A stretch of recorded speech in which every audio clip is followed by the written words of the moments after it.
Some people think success gives them the right to treat others like dirt, but they forget that respect is earned, not bought.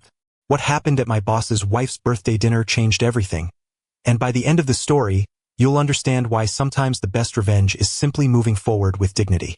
My name is Sarah, and until 3 months ago, I was the head of digital marketing at Pinnacle Solutions, a mid-sized consulting firm in downtown Chicago. I'd been there for 4 years, climbing my way up from a junior associate to leading a team of 8 talented professionals. The journey hadn't been easy, working late nights to master new technologies, attending weekend seminars to stay current with digital trends, and building client relationships from scratch. The Chicago winters were brutal that year, with temperatures dropping below zero and snow piling up on Michigan Avenue, but inside our sleek office building on the 32nd floor, I felt warm with the satisfaction of work well done.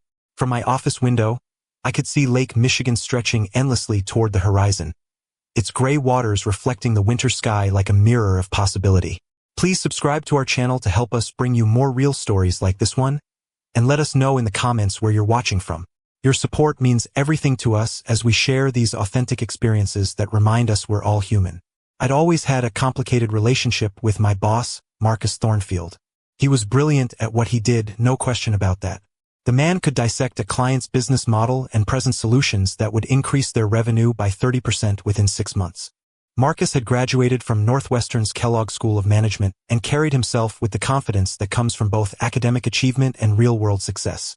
He'd built Pinnacle Solutions from a 3-person startup into a respected firm with 45 employees and annual revenues exceeding $12 million. But Marcus had one significant flaw that became increasingly apparent over the years. He was completely blind to his wife Victoria's behavior toward his employees.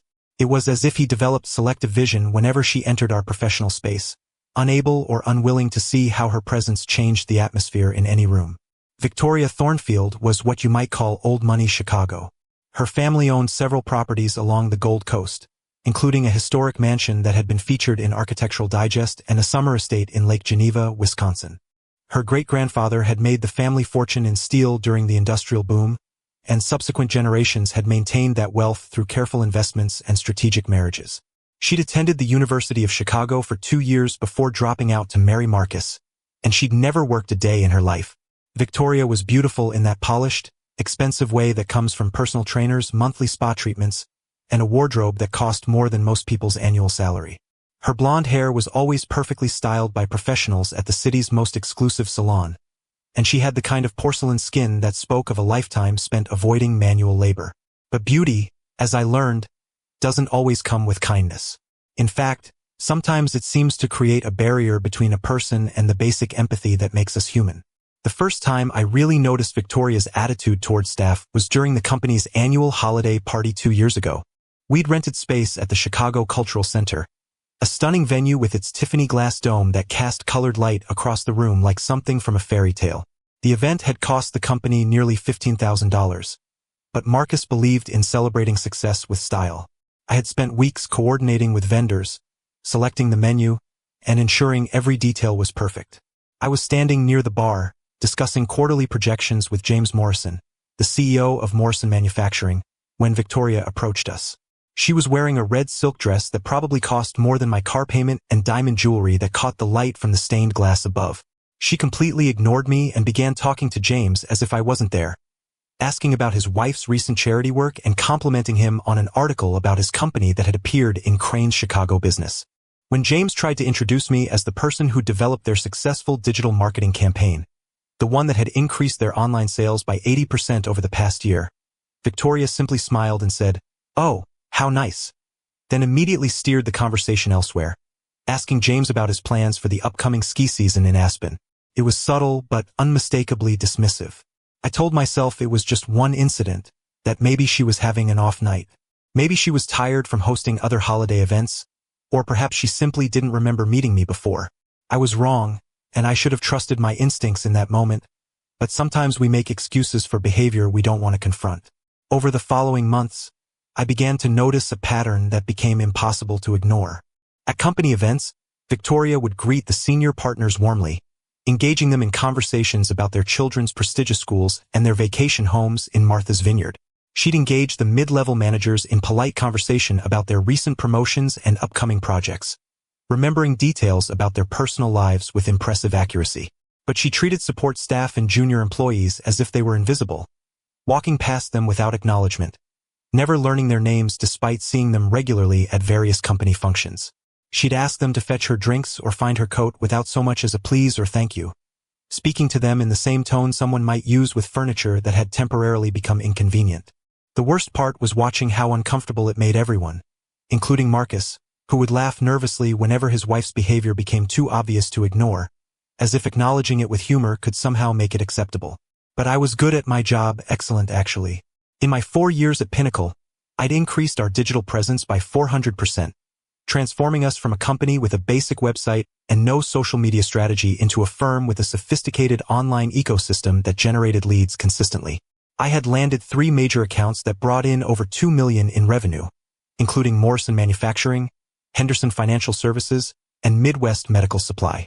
My team consistently exceeded their targets, often by margins that impressed even our most demanding clients. I had developed innovative campaigns that won industry recognition, including a digital transformation project for a regional bank that was featured in Marketing Week magazine. I received praise from clients regularly, with several specifically requesting that future projects be handled by my department. Marcus himself had told me multiple times that I was indispensable to the company's growth, essential to their 5-year expansion plan, and the primary reason they'd been able to compete with larger firms for premium accounts. That's why, when Marcus approached me in early March with news about his wife's upcoming birthday celebration, I didn't immediately see the red flags that should have been obvious to someone who'd been watching Victoria's behavior for years. "Sarah, Victoria's turning 40 next month, and we're planning something special," he said, perching on the edge of my desk in that casual way managers do when they want something.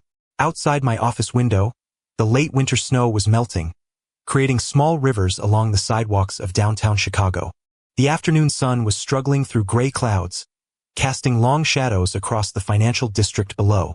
I could see people hurrying along the streets, bundled in heavy coats and scarves, eager to escape the lingering chill of what had been an unusually harsh winter. "That sounds lovely," I replied, saving the client presentation I'd been working on for Henderson Financial Services, a complex proposal that would restructure their entire digital marketing approach and potentially double their online customer acquisition rate. "Are you planning a company celebration?" "Not exactly." Marcus shifted uncomfortably, and I noticed he was avoiding direct eye contact, focusing instead on the awards and certificates that lined the wall behind my desk. "It's more of a private dinner party at our home. Very exclusive, you understand. But Victoria specifically requested that you be there." I was surprised and, I'll admit, flattered. Being invited to a personal celebration at the Thornfields Lincoln Park mansion felt like recognition of my value to the company, acknowledgement that I had transcended the typical employee-employer relationship and become someone worthy of inclusion in their personal social circle. Their home was legendary among employees, a restored 19th century estate with formal gardens that had been featured in Chicago Home and Garden magazine, Architectural Digest, and a coffee table book about historic Midwest mansions. The property had been in Victoria's family for 3 generations, and she had spent considerable time and money restoring it to its original grandeur while adding modern amenities that made it suitable for entertaining Chicago's social elite. "That's very kind of her to think of me," I said, genuinely touched by what seemed like an unexpected gesture of friendship and professional respect. Marcus smiled, but something seemed off about his expression, as if he were trying to convince himself as much as me that this was a normal, straightforward invitation. "There's just one thing, Sarah. Victoria has very specific ideas about how she wants this evening to go.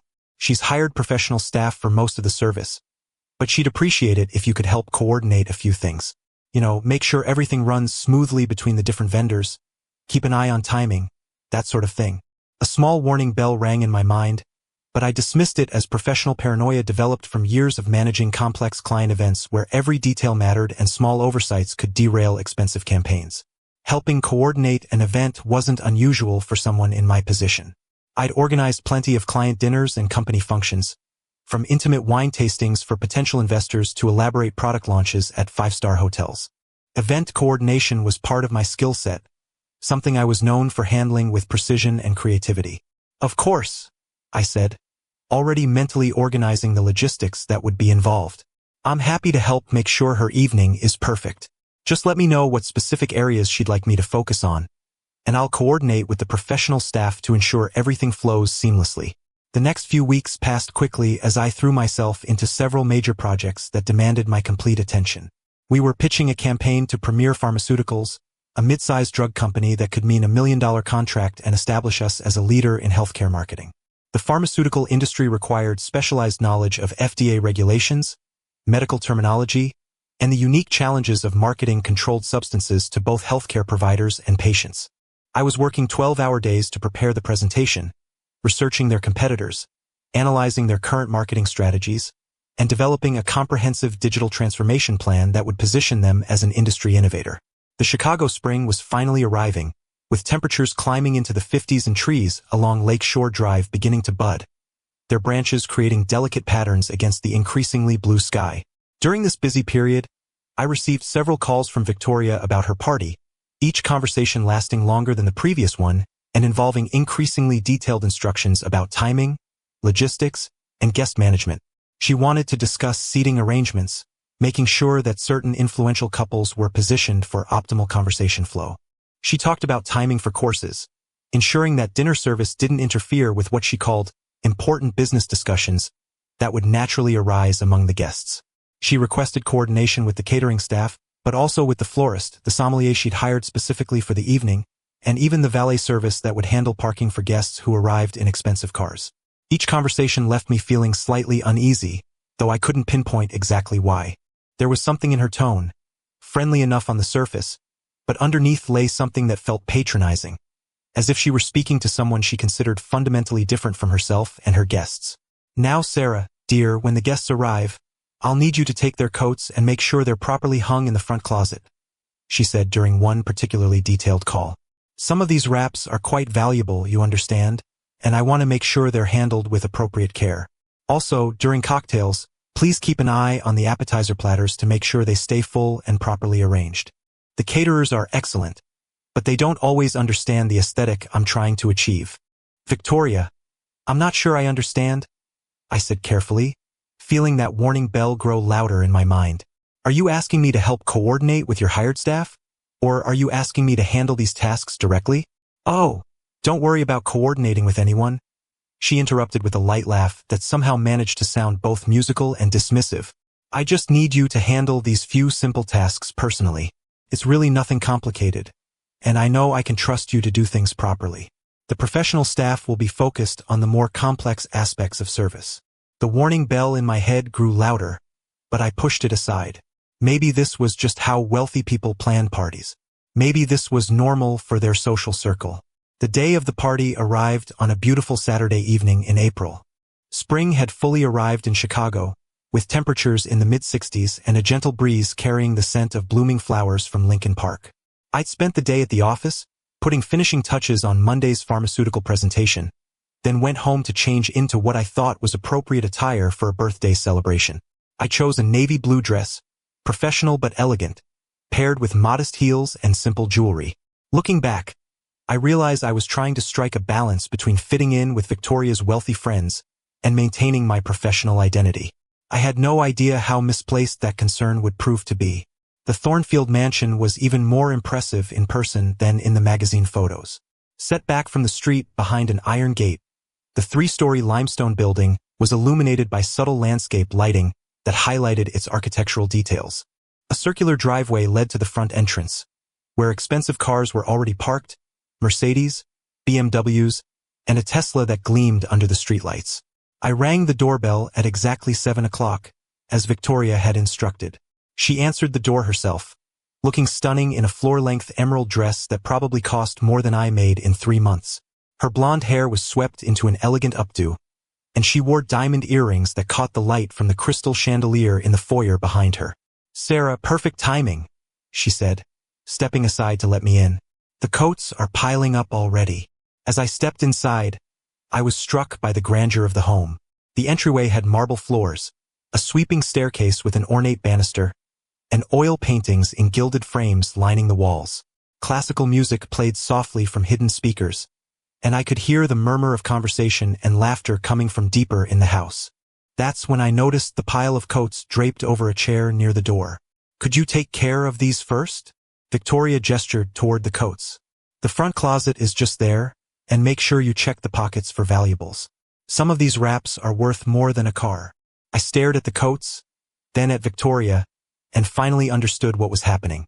This wasn't about helping coordinate an event. I wasn't invited as a guest who happened to be lending a hand. I was staff. Victoria, I said slowly, I think there might be some confusion. When Marcus invited me, I thought this was a social invitation. She tilted her head with a patronizing smile that made my stomach clench. Oh, sweetie, did Marcus not explain?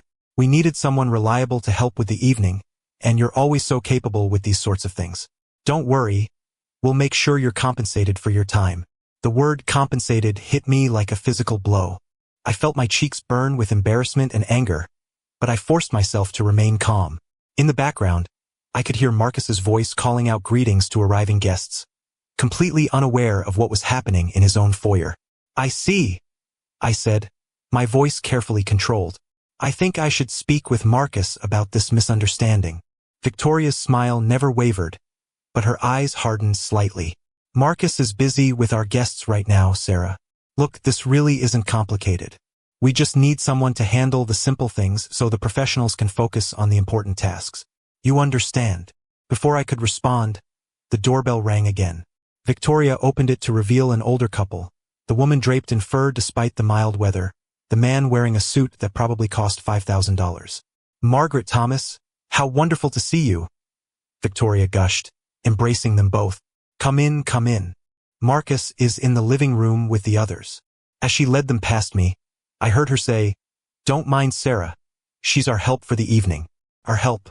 Those two words echoed in my mind as I stood there, holding someone's cashmere coat, watching Victoria disappear down the hallway with her guests. Not Sarah from Marcus's office or Sarah, who works with Marcus, or even just Sarah. The help. In that moment, for years of subtle slights and dismissive behavior crystallized into perfect, painful clarity. This wasn't a misunderstanding or poor communication. This was deliberate.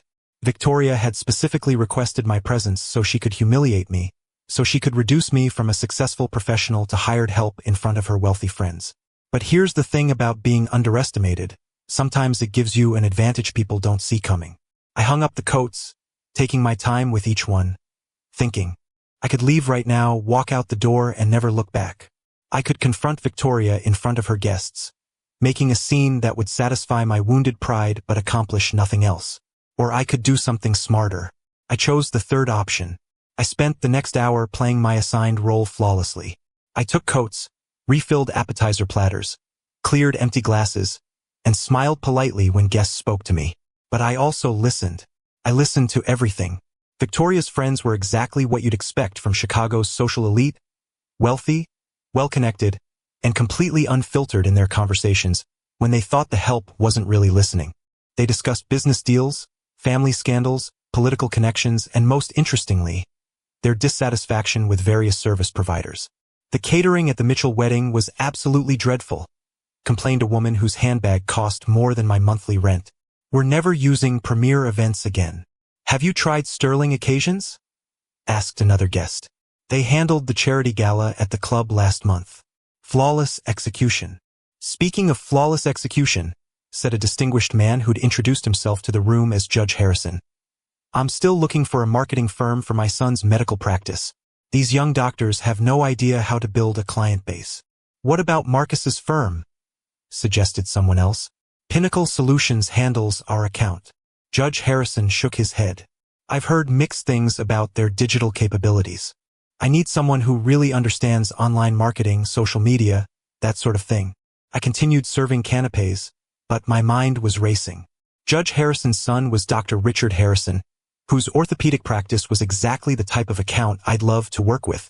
But more than that, I was gathering intelligence about this entire social network, their business connections, their needs, their dissatisfactions with current providers. By the time dinner was served, I had a mental list of at least 6 potential clients who were unhappy with their current service providers and looking for alternatives. Victoria had no idea she was giving me the most valuable networking opportunity I'd ever had. Dinner was served in the formal dining room, a magnificent space with a table that seated 16 beneath a crystal chandelier that probably cost more than my annual salary. The guests were seated according to a careful arrangement Victoria had planned for weeks, alternating couples and ensuring that the most important guests were closest to the head of the table. I wasn't seated at all. Instead, I was expected to help serve the courses, working alongside the professional catering staff who treated me with the polite distance they'd show any temporary worker. It was during the second course that the evening took an even more degrading turn. "Sarah," Victoria called from her position at the head of the table. "Could you please make sure everyone's wine glasses are full? And check if we need more ice water." I nodded and began making my way around the table with a wine bottle, trying to remain invisible as the guests continued their conversations. That's when I overheard something that changed everything. "Marcus, I have to say, the Morrison account has been exceptional this quarter," Judge Harrison was saying. "Whoever handled their digital campaign deserves recognition." Marcus smiled proudly. "That was all Sarah's work, actually. She's our head of digital marketing, brilliant strategist." I was standing directly behind Judge Harrison, refilling his wine glass, when he turned slightly and looked up at me with surprise. "This Sarah?" he asked, gesturing to me with obvious confusion. The entire table went quiet. 16 pairs of eyes turned to look at me, the wine bottle frozen in my hand, and I saw the exact moment when several guests realized what was happening.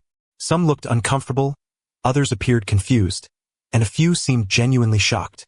Marcus's face went through several expressions in rapid succession: confusion, recognition, and then deep embarrassment as he understood how the situation appeared to his guests.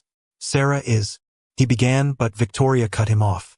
"Sarah is helping us out tonight," she said smoothly, her voice carrying just enough emphasis to make it clear that my professional role was irrelevant in this context. "She's been so kind to assist with the service." Judge Harrison's eyebrows raised slightly, and I saw him exchange a meaningful glance with his wife. The woman next to him, Mrs. Patterson I believe, looked genuinely appalled. Several other guests shifted uncomfortably in their chairs, suddenly very interested in their dinner plates. But Victoria wasn't finished. "It's so important to support our employees in whatever capacity they can contribute," she continued with that same patronizing smile. "Sarah understands that we're all just one big family at Pinnacle Solutions." The silence that followed was deafening. I could hear the grandfather clock ticking in the hallway, the soft clink of silverware against china, and the distant sound of traffic on Lakeshore Drive. Several guests were no longer looking at me, but rather staring at Marcus with expressions that ranged from uncomfortable to disapproving.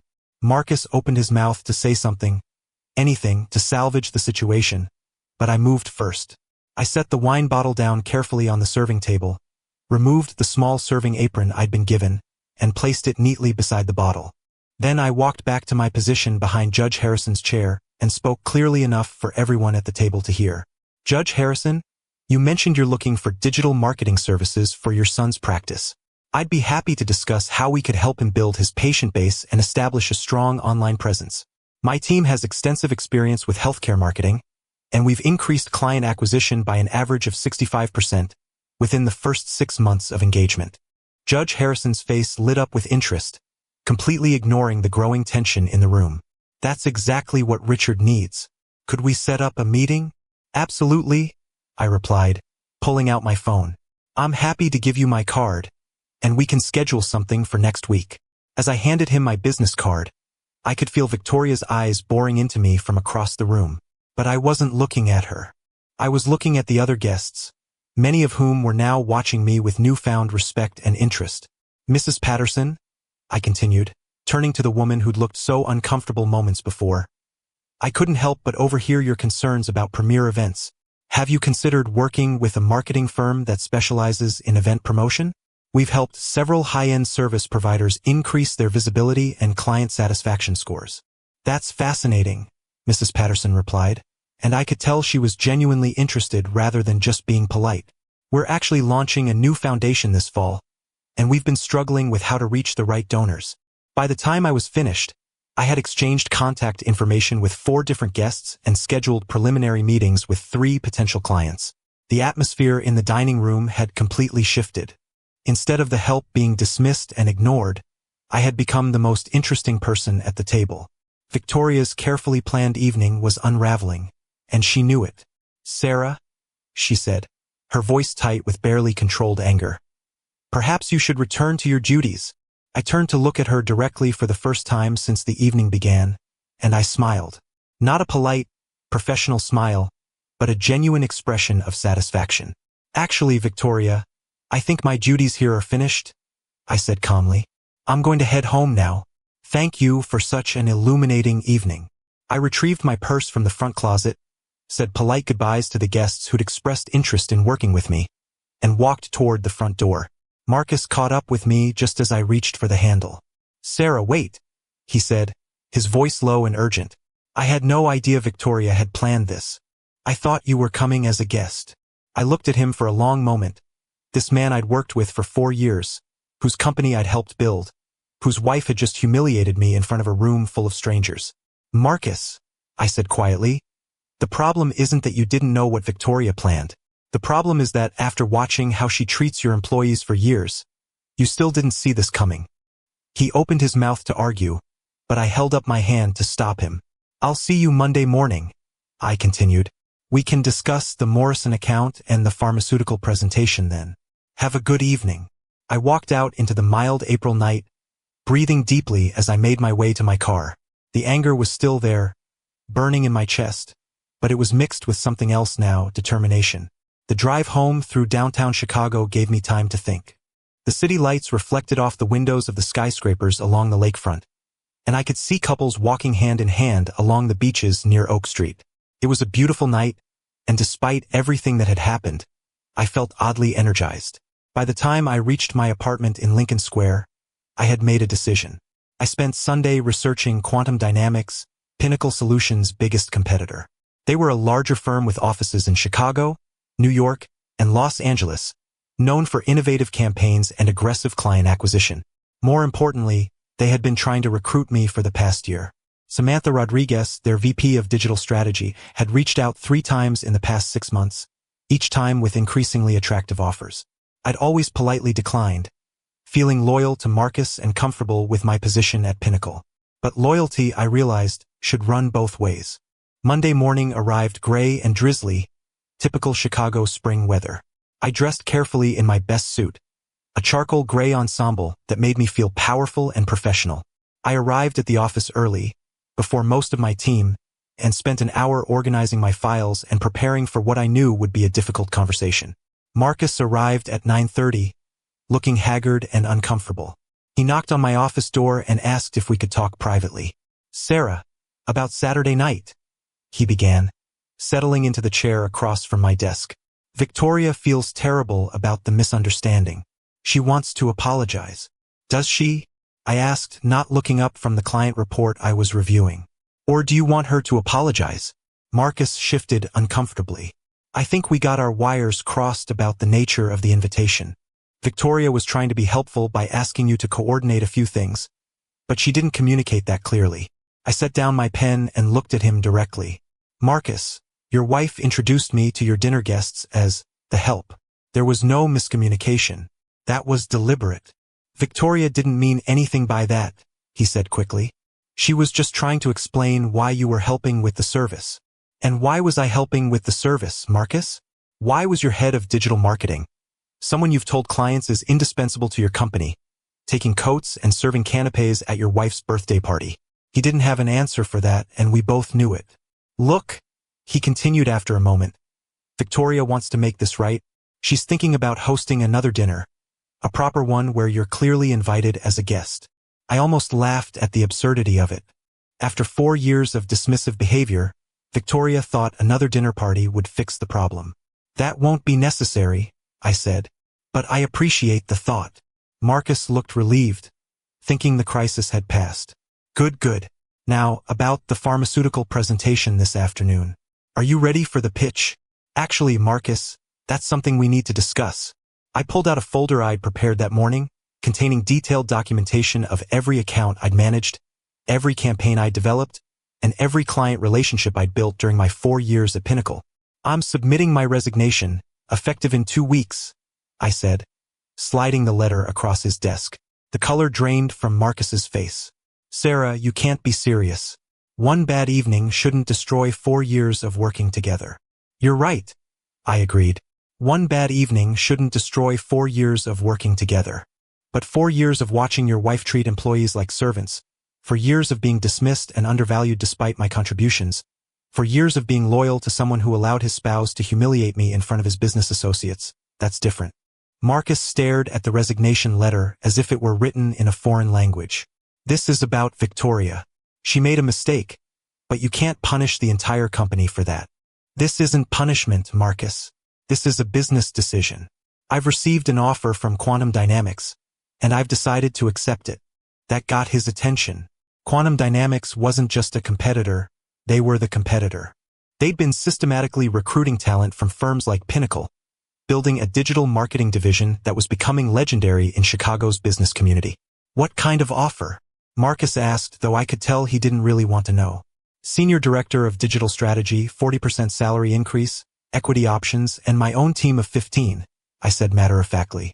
Plus relocation assistance if I want to transfer to their New York or Los Angeles offices. Marcus was quiet for several long moments, processing the implications. Losing me was bad enough, but losing me to Quantum Dynamics was a disaster. I knew their client strategies, their pricing models, their strengths and weaknesses. More than that, several clients had specifically requested to work with me, and there was nothing preventing them from following me to a new firm. We can match their offer, he said finally. Whatever they're paying you, whatever benefits they're promising, we can do better. It's not about the money, Marcus. Then what? What will it take to make this right? I leaned back in my chair and considered his question. What would it take? An apology from Victoria that we both knew would be hollow and meaningless? A promotion that came only after I threatened to leave? A promise that things would be different when we both knew Victoria's fundamental attitude toward employees would never change? It would take a time machine, I said finally. It would take the ability to go back 4 years and establish a different dynamic from the beginning. It would take your wife treating your employees with basic respect, not because she got caught being cruel, but because it's the right thing to do. Marcus nodded slowly, understanding that this wasn't a negotiation he could win. The pharmaceutical presentation this afternoon, I continued. I'll deliver it as planned. My team has worked too hard on it to let politics interfere. But after that, I'll spend the next 2 weeks transitioning my accounts and training my replacement. Who's going to replace you? Marcus asked, and I could hear the genuine concern in his voice.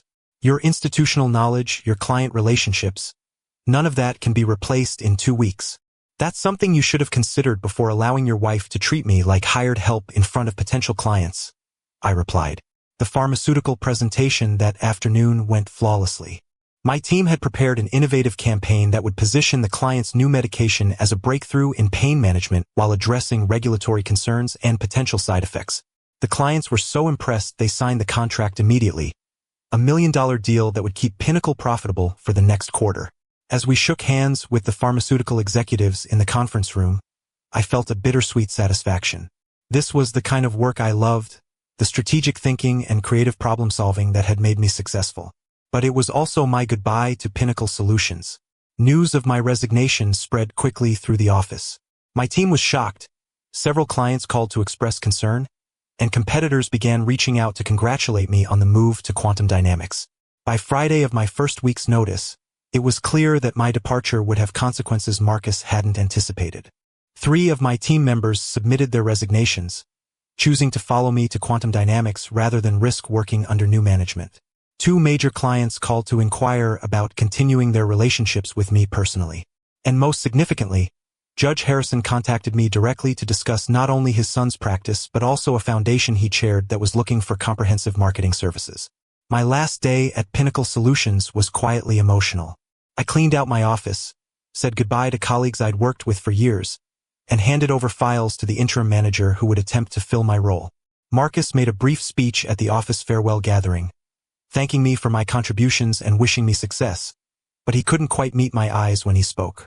Victoria never did apologize. 3 months later, I was settling into my new office at Quantum Dynamics, a corner space with floor-to-ceiling windows overlooking Grant Park. My team had grown to 18 people, and we were handling accounts worth over $15 million in annual billings. Judge Harrison's foundation had become one of our signature clients, and Dr. Harrison's practice was thriving with a patient base that had doubled since we launched his digital campaign.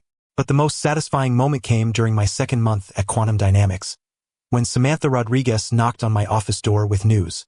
"You'll never guess who just called requesting a meeting," she said, settling into the chair across from my desk with a grin. "I'm afraid to ask. Marcus Thornfield from Pinnacle Solutions." Apparently, they've lost 3 major accounts since you left, and their digital marketing revenue is down 60%. He wants to know if we'd be interested in a partnership arrangement. I laughed, genuinely surprised by the irony. What did you tell him? I told him we'd consider it, but that he'd need to present his proposal to you since digital strategy falls under your department. The meeting was scheduled for the following week, in our conference room on the 20th floor of the Willis Tower. Marcus arrived precisely on time, looking older and more tired than I remembered. He was accompanied by Victoria, which surprised me, and a junior associate who appeared nervous about being in the presence of such obvious tension. Sarah, Marcus said as they settled around the conference table, thank you for agreeing to meet with us. Of course, I replied professionally. I understand Pinnacle is interested in some kind of partnership arrangement. Victoria spoke for the first time, her voice carefully modulated and polite. We wanted to discuss the possibility of Quantum Dynamics handling our digital marketing overflow. We've been having capacity issues since. She paused, searching for the right words, since some recent staff changes.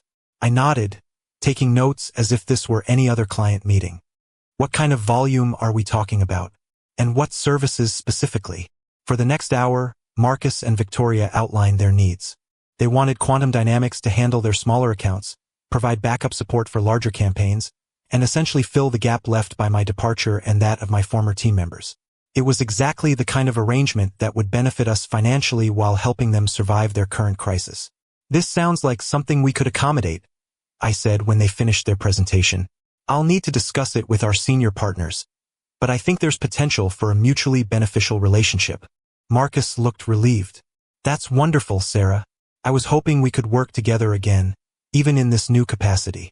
There is one condition, I added, and the room grew quiet. Victoria's carefully composed expression flickered slightly, as if she sensed what was coming. Any partnership between our firms would require that all communications go through proper business channels, I continued. Account managers to account managers, executives to executives. Professional boundaries would need to be maintained at all times. Of course, Marcus said quickly. That goes without saying. I'm glad we understand each other. The partnership agreement was finalized within a month, and it proved profitable for both companies. Quantum Dynamics gained a steady stream of additional revenue, while Pinnacle Solutions managed to stabilize their digital marketing operations. I occasionally saw Marcus at industry events, and we maintained a cordial professional relationship. Victoria and I never spoke again. Looking back on that evening 6 months ago, I realized it was one of those moments that force you to confront who you really are and what you're willing to accept. Victoria thought she could diminish me by reducing me to the help, but what she actually did was give me the clarity I needed to recognize my own worth. The guests at her dinner party saw a successful professional being treated as a servant, and several of them became clients because they were impressed by how I handled the situation with grace and dignity. Judge Harrison later told me that watching me turn that humiliating moment into a networking opportunity convinced him I was exactly the kind of strategic thinker his foundation needed. Sometimes the best revenge isn't dramatic or immediate. Sometimes it's simply succeeding so completely that the people who tried to diminish you become irrelevant to your story. Victoria wanted to put me in my place, but what she actually did was show me that my place was somewhere much better than where I'd been settling. My team at Quantum Dynamics now handles some of the most prestigious accounts in Chicago. We've won industry awards, been featured in marketing publications, and built a reputation for innovative campaigns that deliver exceptional results. Most importantly, we've created a work environment where everyone is treated with respect, regardless of their title or position. Last month, I received an invitation to another dinner party, this one hosted by Judge Harrison and his wife to celebrate the success of their foundation's first annual gala. The invitation was addressed to me personally, with a handwritten note expressing their appreciation for my work and their pleasure in having me as a friend, not just a service provider. I wore the same navy blue dress I'd worn to Victoria's party, but this time I was seated at the head table, introduced to other guests as a respected professional and trusted advisor. When someone's wine glass needed refilling, the hired staff took care of it. When coats needed to be collected, there were people specifically employed for that purpose. I was there as a guest, a colleague, and an equal. That's the real lesson from this experience. Respect isn't something you can demand or buy, it's something you earn through your actions and how you treat others. Victoria had money, social status, and all the external markers of success, but she lacked the basic humanity to treat working people with dignity. In the end, That says everything about her character and nothing about the worth of the people she tried to diminish. Today, when young professionals ask me for career advice, I always tell them the same thing. Know your worth, demand respect, and never be afraid to walk away from situations that require you to accept less than you deserve. Sometimes the scariest decision you can make, leaving a secure position for an uncertain future, turns out to be the best decision you ever made. Success isn't just about climbing the corporate ladder or accumulating wealth. It's about maintaining your integrity, treating others with kindness, and building something meaningful with your time and talents. Victoria may have thought she was teaching me my place that night, but what she actually taught me was that I deserved a much better place than the one I'd been accepting. And for that lesson, despite everything, I suppose I should thank her.